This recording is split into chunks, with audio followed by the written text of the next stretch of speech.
కావాలనే మీ కలను నెరవేర్చుకోండి. సంప్రదించండి హెగ్డే ఫెర్టిలిటీ, హైదరాబాద్, తెలంగాణ.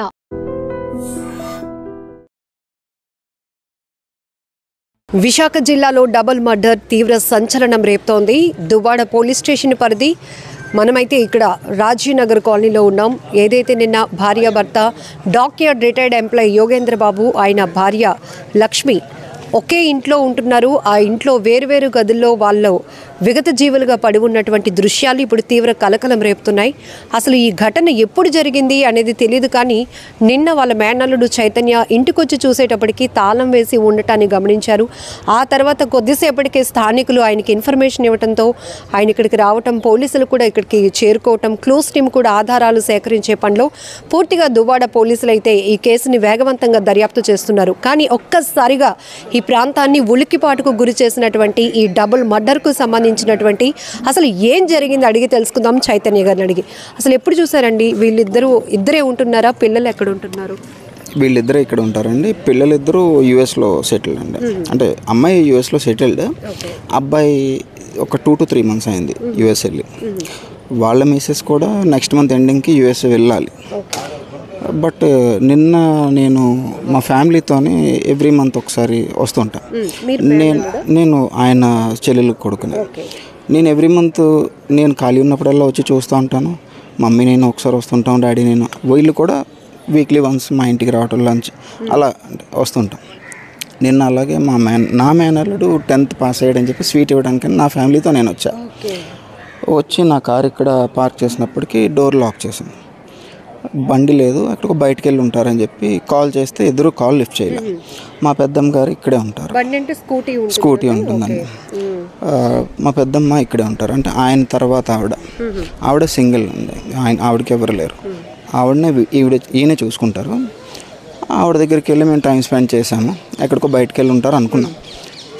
ఒక 1 hour 1.5 hour తర్వాత వచ్చినప్పటికి అప్పటికి రాలే. మళ్ళీ కాల్ చేశాను, మళ్ళీ కాల్ లిఫ్ట్ చేయలే. సరే చూద్దామని మేము బయలుదేరిపోయాం ఇంటికి. ఒక 1.5 kilometers వెళ్ళిన తర్వాత మా పెద్దమ్మ మళ్ళీ కాల్ చేసి, నేను శీలానగర్ ఉంటామండి, మా ఫ్యామిలీ శీలానగర్ ఉంటాం. ఇక్కడ నుంచి కొంచెం దూరం వెళ్ళినప్పుడు మా పెద్దమ్మ మళ్ళీ కాల్ చేసి కొంచెం ఇబ్బందిగా మాట్లాడారు. అర్జెంటుగా మళ్ళీ వెనక్కిరా. ఏమైందంటే మనం అబ్జర్వ్ చేయలేదు, ఏసీ ఆన్లో ఉంది. మొన్న ఈవినింగ్ ఏదో గొడవ జరిగిందంట, పెద్ద కేకలు ఏమని పడ్డాయి. ఇప్పుడు చూస్తే గుమ్మం బయట బ్లడ్ కనబడుతుంది, భయం వేస్తుంది, రమ్మంటే నేను మళ్ళీ నా ఫ్యామిలీ మొత్తం తీసుకుని వచ్చాను. చూస్తే బ్లడ్ ఉంది. అయితే బండి లేదు, బ్లడ్ ఉంది అంటే ఆయనకి వెల్ విషర్ ఒక ఆయన ఉన్నారండి. అంటే ఆయనతో డాక్యార్డ్లో ఎంప్లాయీ, ఇద్దరు సర్వీస్ చేశారు, ఇద్దరు రిటైర్డ్, రవి గారు అని చెప్పి ఆయనకి కాల్ చేశాను నేను. అంటే ఆయన ఫ్రెండ్స్ అందరూ కూడా నేను టచ్లో ఉంటాను ఎప్పటికప్పుడు. కిడ్స్ ఆయన పిల్లలు ఇక్కడ లేరు కాబట్టి ఆయన కాల్ చేస్తే ఆయనకి తెలియదు అన్నారు. అప్పుడు నాకు భయం వేసి, అంకుల్ మీరు రండి, ఈలోపు నేను మమ్మీ వాళ్ళని ఇంటి దగ్గర డ్రాప్ చేసి వస్తాను, నాకైతే భయం వేస్తుందని చెప్పి నేను వెళ్ళిపోయాను. శీలానగర్ వెళ్ళి మమ్మీని డ్రాప్ చేసి వచ్చేలోపు అంకుల్ ఎవరైతే చనిపోయారో వాళ్ళ అబ్బాయి ఫ్రెండ్ని పిలిచి ఇద్దరు బ్యాక్ సైడ్ వెళ్ళి కిచెన్ విండో ఓపెన్ చేసి చూసేపాటికి హాల్లోని పడిపోయి ఉండి బ్లడ్ కంప్లీట్గా ఉందంట. ఇమీడియట్గా ఆయన పోలీస్కి ఇన్ఫామ్ చేశారు. నేను వచ్చేపాటికి పోలీసు ఉన్నారు.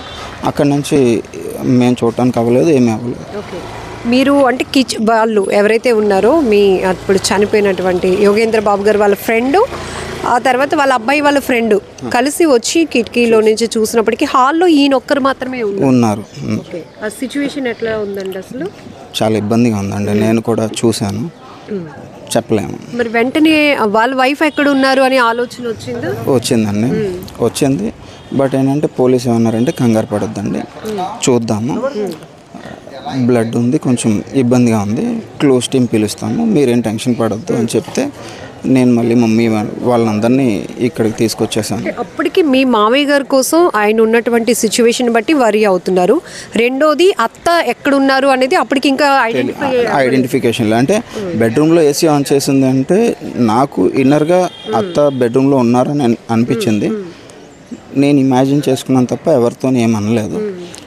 ఎండ్ ఆఫ్ ది డే midnightలో క్లూస్ టీమ్, డాగ్ స్క్వాడ్ అన్నీ అయిన తర్వాత ఈ లాక్ ఏదైతే ఉందో అది బ్రేక్ చేసి పోలీసులు చూస్తే అత్త కూడా డెడ్ బాడీ అయ్యి బెడ్రూమ్లో ఉన్నారు. ఇప్పుడు క్లూస్ టీం వచ్చిన తర్వాత దువ్వాడ పోలీసులు ఇక్కడికి ఘటనా స్థలికి చేరుకున్నాక ఇద్దరు కండిషన్ ఎట్లా ఉంది, అంటే ఒంటిపైన ఏమైనా గాయాలు ఉన్నాయా, దేనికి జరిగి ఉండొచ్చు అని మీరు అనుమానం వ్యక్తం చేస్తారు? దేనికి జరిగి ఉండొచ్చు అన్నది అనుమానం అన్నది మాకు ఎవరి మీద ఉండదండి. ఎందుకంటే వాళ్ళ పిల్లలిద్దరూ వెల్ సెటిల్డ్, ఆయన కూడా రిటైర్డ్, అది కూడా 2019లో రిటైర్ అయిపోయారు, హ్యాపీగా రిటైర్ అయ్యారు, షష్టి పూర్తి అయిపోయింది, వాళ్ళు ఏదో హ్యాపీగా ఉన్నారు. ఎవరి దగ్గర అప్పు తెచ్చుకున్నది లేదు, అప్పు ఇచ్చింది లేదు, అంటే మాకు తెలిసినంతవరకు ఆస్తులు ఏమీ లేవు. ఆ తగాదాలు ఇంతవరకు నా చిన్నప్పటి నుంచి కూడా నా సమ్మర్ అంతా ఇక్కడే గడిపారు, నా చిన్నప్పటి నుంచి అలాంటివి ఎప్పుడు వినలేదు, ఎవరితో గొడవలు లేవు, ఏమీ లేవు. ఆయన ఫ్రెండ్షిప్, ఆయన కృష్ణా డిస్ట్రిక్ట్ నుంచి స్టడీస్ అయిన తర్వాత ఇక్కడ నేవల్ డాకెట్లో జాబ్ వచ్చినప్పటి వరకు అప్పటి నుంచి ఉన్న ఫ్రెండ్స్ ఇప్పటికీ ఆయనకు ఉన్నారు. వాళ్ళందరూ నాకు కూడా తెలుసు, మా ఫాదర్కి ఆయనకి కామన్ ఫ్రెండ్స్ అన్నమాట. అంటే మొదట ఏవో కేకలు వినిపించాయి అన్న విషయాన్ని ఎవరు గమనించారు? అవి ఎట్లా ఉన్నాయి, అంటే ఏమైనా కాపాడండి అన్నా లేకపోతే ఇద్దరు గొడవడుతున్నట్టు? అది నిన్న నైట్ ఈ సరౌండింగ్లో ఉన్న వాళ్ళు లేడీస్ అందరూ వచ్చి మొన్న ఈవినింగ్ అరౌండ్ 8:30-9 ఆ టైంలోనే ఆయన చాలా గట్టిగా ఏడుస్తూ కాపాడండి అని చెప్పి అన్నారు. అయ్యో, ఆ టైంలో ఎవరైనా అలర్ట్ అయ్యి ఆ టైంలోని ఆపోజిట్ హౌస్ ఆయన షర్ట్ వేసుకుని ఇక్కడ దాకా వచ్చారంట. బట్ దీనికి ఏంటంటే ముందు ఒకసారి ఎప్పుడో ఆయనకు కొంచెం వినికిడి ప్రాబ్లం ఉంది, కొంచెం గట్టిగా మాట్లాడతారు. అలాగే వీళ్ళిద్దరి మధ్యలో పిల్లల దగ్గరికి వెళ్దామని ఆవిడ, నేను ఇక్కడే ఉంటాను, నా ఇంట్లో ఉంటాను, ఏ యూఎస్కి రాను, చిన్న చిన్న డిస్కషన్ గట్టిగా అవుతాయి. అవన్నీ వీళ్ళు వెళ్దాంలే గట్టిగా మాట్లాడుకుంటున్నారు అనేపాటికి మాయకి అది నచ్చక నా ఇంట్లో ఇష్యూ నేను చూసుకుంటానని చెప్పి కొంచెం హార్ష్గానే మాట్లాడతారు. ఎవరితోని కూడా అంత సరదాగా మాట్లాడే మనిషి కాదు. అలా అని చెప్పి ఎవరితో గొడవలు కూడా లేవు. నిన్న కూడా అలాగే ఆయన ఇక్కడ ఇంటి దగ్గరలోకి వచ్చినప్పటికీ డోర్ గట్టిగా దగ్గరికి వేశారంట ఇన్సైడ్ నుంచి. ఎవరు వేసారన్నది ఆయనే చూడలేదు. ఇంతకుముందు అలా జరిగినప్పటికీ ఆయన కూడా మళ్ళీ రిటర్న్ బ్యాక్ వచ్చి వెళ్ళిపోయారు. అది నిన్న నైట్ పోలీసులు వాళ్ళు వచ్చిన తర్వాత చెప్పారు. అతను మీ మామయ్య గారు ఒంటిపైన చాలా గాయాలు ఉన్నాయి, కత్తిపోట్లు ఉన్నట్టు తెలుస్తోందా? అవును, చాలా. అంటే ఎన్ని ఐడెంటిఫై చేశారు ఏమైనా పోలీసులు చెప్పడం?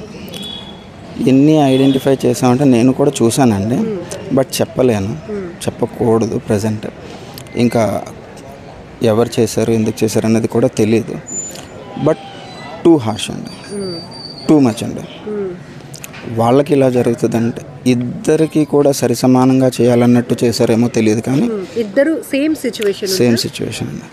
ఇంట్లో కంప్లీట్ వైట్ టైల్, ఎక్కడో కొంచెం కొంచెం వైట్ టైల్ కనపడిందండి. భయంకరంగా అసలు ఉంది.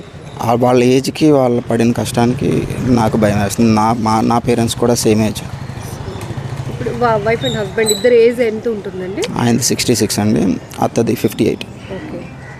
సో ఇవి అంటే పిల్లల దగ్గరికి వెళ్దాం లేదంటే ఇక్కడే ఉందాం ఇలాంటి టూర్స్ అండ్ ట్రావెల్స్ ఇష్టం బాగా. యూఎస్ కూడా 2-3 టైమ్స్ 6 months వెకేషన్కి వాళ్ళ అమ్మాయి దగ్గరికి వెళ్ళొచ్చారు. మాయ అసలు వీసా కూడా చేయించుకోలేదు. బట్ అత్తకి ఏంటంటే టుగెదర్ వెళ్ళి ఎంజాయ్ చేసి వద్దాం అని ఆ డిస్కషన్స్ తప్ప ఎప్పుడు ఎవరితోనూ ఏమీ లేదు. ఇద్దరు శరీరం నిండా ఇన్ని కత్తి గాయాలు ఉన్నాయంట, అక్కడ ఏమైనా ఉన్నాయా? అంటే ఏమైనా వెపన్స్ తీసుకొచ్చిన వాళ్ళు ఏమైనా? నేను చూడలేదు. నేను అసలు వాళ్ళని చూసి ఇంకొకటి వింటున్నాం, ఎవరో అంటే ఇంట్లో చోరీకి వచ్చిన దొండగలు ఇలా చేస్తున్నారు అని. ఏమైనా మిస్ అయ్యాయండి థింగ్స్, వాల్యుబుల్ థింగ్స్? అంటే నేను ఆయన ఒంటి మీద ఎప్పుడు గోల్డ్ వేసుకోరు, నెవర్. ఆవిడ ఒంటి మీద ఉంటుంది, బట్ నేను నైట్ ఆవిడ ఒంటి మీద ఏమీ లేదండి, అసలు ఏమీ లేదు. బట్ పోలీస్కి ఎక్కడో ear rings and hand ring దొరికాయని చెప్పి అది మా వాళ్ళకి ఇచ్చేసారు.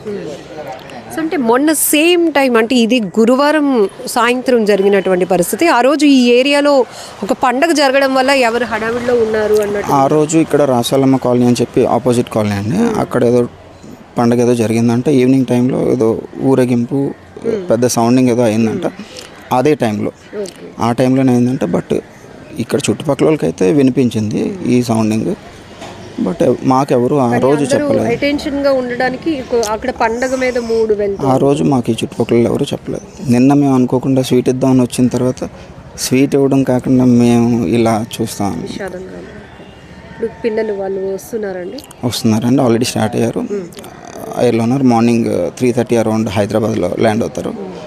ఎర్లీ మార్నింగ్ ఫస్ట్ ఫ్లైట్కి వైజాగ్ వస్తారు. కానీ ఒక దురదృష్టకరమైన సంఘటన ఏంటంటే చుట్టూ ఇల్లులు ఉన్నాయి, పక్కనే ఇల్లులు ఉన్నాయి.